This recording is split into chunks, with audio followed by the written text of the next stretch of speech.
ចៅវាយមានស្រីម្នាក់បានមកថាគេបានឆក់យកឆ្នាំងដាំបាយទៅមុនពេលនាងយកវាទៅអ្នកលាក់ខ្លួននៅទីក្រុង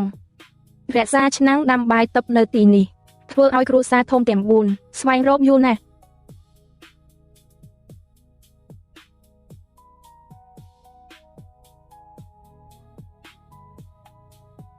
តានាងមែនទេដែលវាយកូនស្រីខ្ញុំក្មេងស្រីនាងថ្លើមធំពេកហើយព្រះនឹងសម្អាតអ្នកព្រះរបស់អ្នកមិនអាចធ្វើអ្វីខ្ញុំបានទេតាឯងចង់បានអ្វីនាងហ៊ានវាយខ្ញុំមិនលើកលែងឲ្យនាងទេ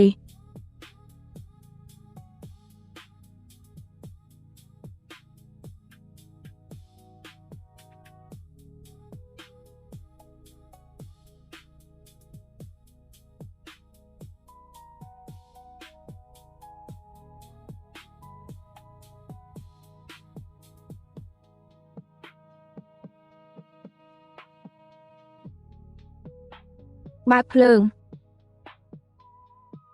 ពន្លឺ UV ប្រយ័ត្ន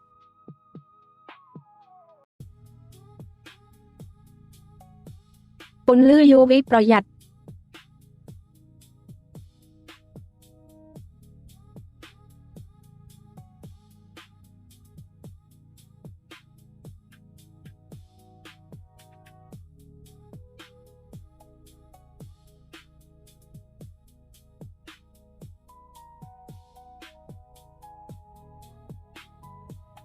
រយៈពេលជាង100ឆ្នាំគ្រួសារអស្ចារ្យទាំង4បានចិញ្ចឹមមនុស្សគ្មានប្រយោជន៍ដូចពួកអ្នក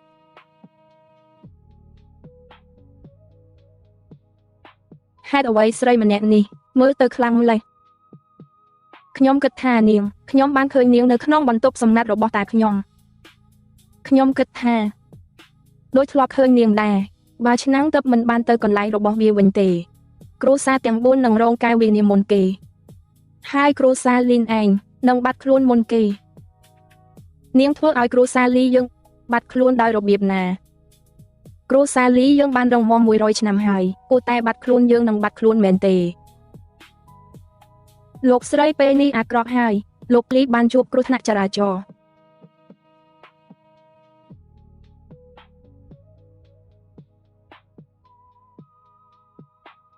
បើខ្ញុំទទួលបានឆ្នាំទឹកឥឡូវនេះ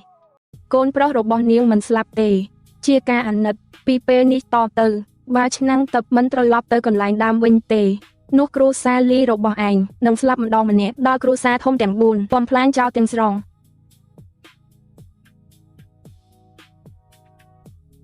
តោះទៅ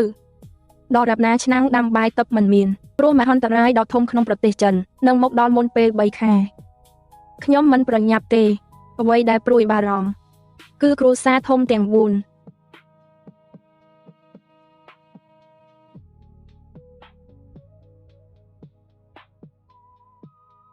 តើនាងជានរណាទៅសួរមេគ្រួសារឯងទៅ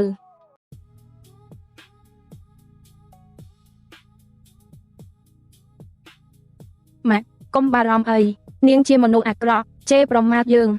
ម៉ាក់ប្អូនប្រុសខ្ញុំយើងមិនអាចអត់ទោសឲ្យនាងឡើយបើមានរឿងអ្វីកើតឡើងចំពោះប្អូនប្រុសឯងជាហេតុនាងជាបំណែកមិនខានលោកអាចារ្យប្រាប់ខ្ញុំបានទេនាងជាបិសាចប្រភេទអ្វីកុំប៉ះពាល់នាងសង្កេតមើលនាងដោយស្ងៀមស្ងាត់តើនាងរស់នៅដោយផឹកឈាមមនុស្សឬបើនាងបឺតឈាមនាងពិតជាបិសាចជញ្ជក់ឈាមមែនបិសាចជញ្ជក់ឈាមយើងកំចាត់នាងដោយរបៀបណាយើងគួរតែកំចាត់នាងដោយរបៀបណាមែនហើយឥឡូវនាងមិនខ្លាចពន្លឺព្រះអាទិត្យឬកាំរស្មី UV ទេយើងគួរធ្វើបែបណាកុំខ្លាចអីបើនាងជាបិសាចជញ្ជក់ឈាមងាយស្រួលកំចាត់ណាស់បិសាចជញ្ជក់ឈាមចំនួនថ្មីគ្មានអ្វីគួរឲ្យខ្លាចនោះទេភ្លើងទឹកមួយពេងសូម្បីឈើឆ្កាងប្រាក់សុទ្ធនេះអាចសម្លាប់នាងបានយ៉ាងងាយត្រូវកំណត់ថានាងបឺតជាមនុស្សដែរទេខ្លាចប្រាក់ឬអត់សាកល្បងឲ្យបានឆាប់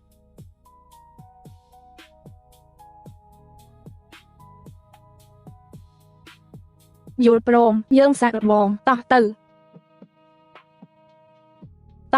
ម៉ាក់ជីស៊ូទៅតែនិយាយអំពីឆ្នាំងដាំបាយទឹកដាក់វានៅកន្លែងដើមរបស់វាវិញទេគ្រួសារធំទាំង4បាត់បង់ទ្រព្យសម្បត្តិបន្ទាប់មកគ្រួសារលីជួបគ្រោះថ្នាក់ គ្រាន់តែជារឿងចៃដន្យប៉ុណ្ណោះកូនប្រុសគ្រួសារលីតែងតែបាក់ឡើងលឿនមុនពេលគាត់ជួបគ្រោះថ្នាក់កុំស្ដាប់ការនិយាយរបស់នាងលឺនៅ